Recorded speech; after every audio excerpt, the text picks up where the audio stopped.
Hello बच्चों, welcome to my YouTube channel दीदी की कहानियाँ में।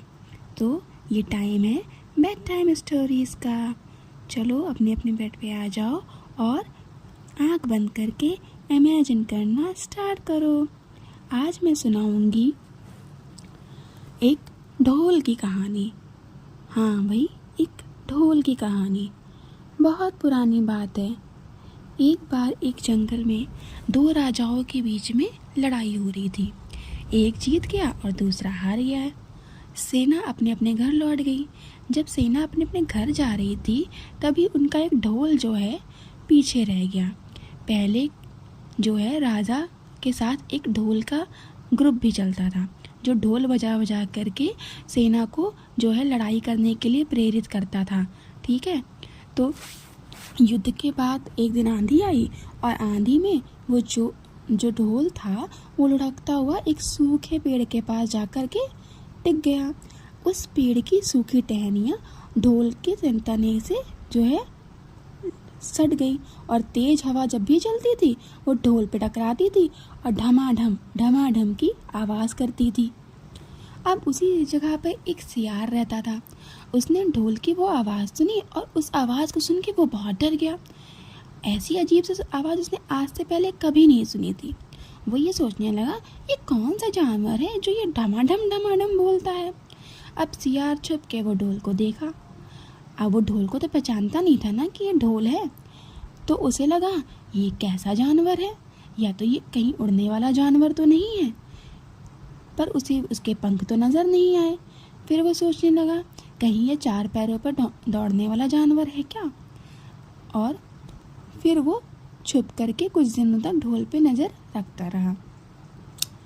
एक दिन क्या हुआ कि एक गिलहरी उस पेड़ से उतरी और उस ढोल पर जा करके बैठ करके अपना जो है नाश्ता कुतरने लगी और तभी उसके ऊपर हल्की सी ढम की आवाज़ हुई। जब सियार ने उस गिलहरी को ये करते हुए देखा तो सियार को लगा कि अरे ये तो कोई हिंसक जानवर नहीं है, मतलब ये मुझे नहीं मारेगा, तो मुझे इससे डरना नहीं चाहिए। अब सियार एक दिन उसके पास चुपचाप ढोल के पास पहुंचा, उसे सूंघा। अब ना तो ढोल का उसको सर नजर आया और ना ही पैर। तभी हवा के झोंके से टहनियाँ ढोल से टकरा गई और ढम की आवाज़ हुई। सियार उछल के पीछे गिरा। फिर उसने उसको देखा और उसको कुछ नज़र नहीं आया। उसने ये दिमाग लगाया कि ये जो सूखी चमड़ी है ढोल की, उसके अंदर कुछ होगा। फिर वो दौड़ते हुए अपने घर वापस आया और सियारनी को ये बात बताई। सियार ने ये डिसाइड किया कि वो लोग जो है अब साथ में ये देखने जाएंगे कि ये ढोल क्या बला है। चांद निकलने के पर दोनों ढोल के पास गए। जब वो वहाँ पहुँचे तो फिर से टहनियाँ ढोल पर टकराई और ढम की आवाज़ निकली। सियारनी के कान में बोला, सुनी उसकी आवाज़, ज़रा सोच, इसकी आवाज़ इतनी गहरी है तो ये जानवर कितना मोटा ताजा होगा। दोनों ढोल को सीधा कर उसके दोनों ओर बैठ गए और अपने दांतों से ढोल की चमड़ी को वो काटने लगे। जैसे ही चमड़ियाँ कटी, सियार बोला, होशियार रहना, मैं एक हाथ अंदर डालूंगा और तुम दूसरे हाथ से इस सुकार को दबोच लेना। दोनों ने हूं की आवाज़ के साथ ढोल के अंदर हाथ डाले और अंदर कुछ भी नहीं था। दोनों को अपने मुंह की खानी पड़ी और वापस बेचारे मायूस होकर के घर लौट आए।